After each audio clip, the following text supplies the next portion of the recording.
supposed to do this yesterday. I was supposed to go live on YouTube. I was having some technical difficulties, so I decided to do it this morning. So this is going to be a discussion about Illinois gun law, specifically talking about Castle Doctrine law. Okay, so Castle Doctrine law is basically similar to stand your ground, but it's not stand your ground law. So Castle Doctrine law in the state of Illinois, and just a side note, I am a concealed carry instructor for the state of Illinois. So I'm going to be doing more videos about the laws for the state, specifically for Illinois residents and people who are traveling into the state. Illinois does not give reciprocity to anybody to get out your car and carry a gun in the state of Illinois. Now, you can drive through the state. I don't know about flying in with your gun, but you can drive through the state with your gun on you. If you are from another state, you have to have, of course, your driver's license, gun permit, gun card, or whatever. You can have it on you loaded in the car in the state of Illinois. You just can't get out the car with it, okay? So we're going to be talking about not stand your ground, but Castle Doctrine laws for the state of Illinois. So basically, Castle Doctrine is similar to stand your ground, but it's typically limited to real property, such as your home, your place of business, your workplace, and your car. Okay, so that's for the state of Illinois. Those are considered your dwelling places, which covers Castle Doctrine. Castle meaning your home or dwelling place. Okay, so with Castle Doctrine law, for example, if someone comes to your front door and they kick your door in and they enter your home unlawfully, which is a forcible felony, that's called breaking and entering, and you draw your gun. This is a Walther PVC. This gun is empty weapon, and you draw your gun on that person and you point your gun at them. As long as they're engaging you, you can't, under Illinois state law, you are licensed to use deadly force. Okay, now, this is where gray lines come in, where a lot of people in my class ask me, you know, as soon as they step in my house, can I shoot them? Yes, and then no.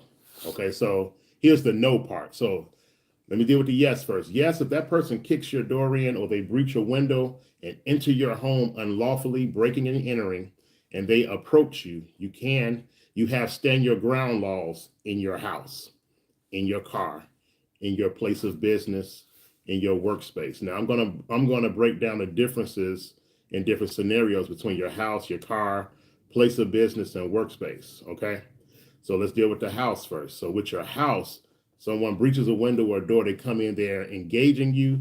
Under the law in the state of Illinois, you can defend your home. The state of Illinois is a no duty to retreat state. So if you are engaged, you are under no legal duty to retreat if threatened, and using deadly force is justified. That's for Castle Doctrine in your home, car, workplace, place of business, or your car. Okay, so now where you can't shoot if someone comes in your home. So let's say someone enters your home unlawfully. They breach a door or a window. They come in, they see you draw that gun on them. They turn their back to you and start running like hell out the door. In that instance, you cannot fire or open fire or use deadly force. In the state of Illinois, if someone is fleeing from you, you cannot use deadly force. Okay? If that person is engaging you and they're attempting to harm you, the law says if you reasonably believe that this person is about to harm you and they're engaging you, and we're talking about Castle Doctrine, we're talking about in your home, not outside your home. Okay, so if someone breaches your door, window, they come in, they're engaging you, under the law, you can use deadly force. If that person turns their back to you and starts to flee, you cannot use deadly force. Okay, that's premeditated murder. So that means that you saw this person fleeing. You saw this person fleeing and you decided to kill them anyway. At that point, a person that is fleeing is no threat to you at all. Okay, so understand that. And I tell people in my class, if you're here and you're just looking forward to shooting someone, this ain't for you. This class isn't for you. Okay, so you have to have those emotions under control, especially if you are carrying this firearm. Okay, if you're carrying a firearm, rather. So that's Castle Doctrine for your home. So let's talk about your place of business. Let's say you're a business owner and you have a business location. Two circumstances can be going on. Let's say that you're renting a space. Okay, let's say you're renting a space, but the owner of that building has a no gun sign at the door. You can't take your guns in that building. Okay. So Illinois has that no gun sign where they have of course, they have the Beretta with the circle with the red circle with the line going down, and it has the Illinois code at the bottom. So if you have a place of business and and they have that sign at the door, you can't take your gun in there. If they don't have that sign at the door, you can conceal carry your weapon in your place of business. Same rules apply for castle doctrine in your place of business. If someone breaches your place of business and tries to do a robbery, burglary, and they're engaging you under the law, you can use deadly force in the state of Illinois. Okay, I'm talking about the Illinois gun law, specifically castle doctrine.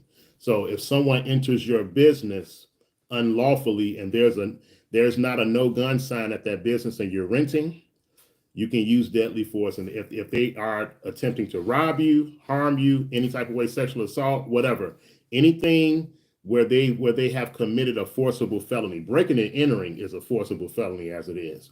So once you come in, not you, but once the assailant or the perp enters the property unlawfully and they approach you, same rules apply for inside your business. Not outside your business, inside your business. Now, your workplace. Let's say you work for the post office. The post office, as an employee, you are not allowed to carry firearms. So that would apply if you work for a company in your workplace or a place of business or your workspace. You work for someone. If they have that no gun sign, you can't take a gun in there. If they don't have a sign, you can carry at your job concealed. Illinois is a concealed carry state. Okay, so you can't carry your gun concealed at a business that does not have that no gun sign at the door. Okay, so that's home, place of business, workplace. Let's talk about the car. Your car is your dwelling place in the state of Illinois. Okay, so let's say that you're parked at a light and you're looking in your phone, which most people do. You park at a light and you're looking in your phone, and someone comes up to your door and they're starting to pull at your door. You cannot draw your firearm and fire out that window at them or through the door at them. They have to breach a door or a window for deadly force to be authorized. If they open a door, which your door shouldn't be unlocked at a light anyway, if they open a door and they attempt to enter your vehicle, you should already have your gun in hand, round in chamber, ready to fire. Okay, that happened. Carjackings happen a lot here in Chicago. Okay, so I tell a lot of people in my class to keep your head on a swivel. I tell a lot of ladies, don't be out at 2:00 in the morning getting gas.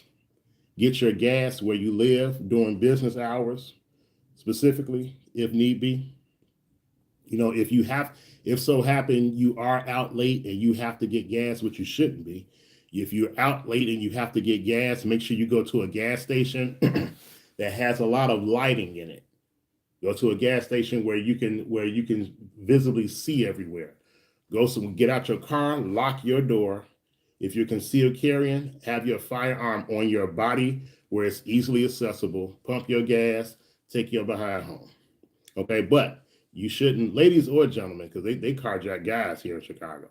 So ladies or gentlemen, you shouldn't be in a gas station at 2:00, whether you have a gun or not. You shouldn't be at a gas station at 2:00 in the morning pumping gas. Okay, so as it relates to your vehicle, if someone enters your vehicle while you are in it and they attempt to rob you, carjack you, burglarize you, whatever, under Illinois state law, you are authorized to use deadly force to defend yourself. Okay, so stand your ground, and castle doctrine is the same thing, but it's different. You have stand your ground laws in your house, in your car, in your place of business if you're allowed to carry, in your workspace if you're allowed to carry there, concealed. Okay? No one should know that you have a firearm with you in the state of Illinois. Another place where sort of castle doctrine, I don't want to sort of castle doctrine laws applies is I want to say churches. Now here in Chicago, I haven't heard of any churches getting robbed. It has happened, but not as of recently, from what I know. If you guys know of a story or something that happened, please comment in the comments and let me know. However, but if someone enters a church, a place of worship that's under a 501c3 or LLC or S corp, that's considered a business. That's a place of business. So as long as they don't have as long as that church or worship assembly or synagogue or whatever doesn't have that no gun sign at the door, if someone comes in there to rob you, commit a forcible felony. I took a screenshot the other day of, just so I can give you guys a list of forcible felonies. Forcible felonies is basically, so you have felonies and you have forcible felonies. So a forcible felony is robbery, sexual assault, rape, kidnapping, carjacking, breaking and entering, burglary, anything where someone is trying to get you to do something against your will, that is a forcible felony. Under Illinois state law, you are authorized to use deadly force to defend yourself. Remember, Illinois is a no duty to retreat state. So if you are engaged under the law, you are under no legal duty to retreat. As long as you have your driver's license, your FOID, and your concealed carry license, you are legalized to carry a firearm concealed in the state of Illinois. Okay, so if you guys have any questions or concerns, if you guys have something to share, please put it in my comments. Please like, follow, and subscribe to my page. I'm going to be coming back with more gun reviews. I got a gun review coming up on my Walther PDP Compact. I just got this, so I brought this out for example today. So you guys be blessed, stay safe. Remember what I said about Castle Doctrine. It pertains to your home, your place of business, your workspace, and your car, or your church, okay? Or your place of worship, wherever you worship, okay? So you guys take care. Blessings to you. Be safe. I will see you guys next time. Take care.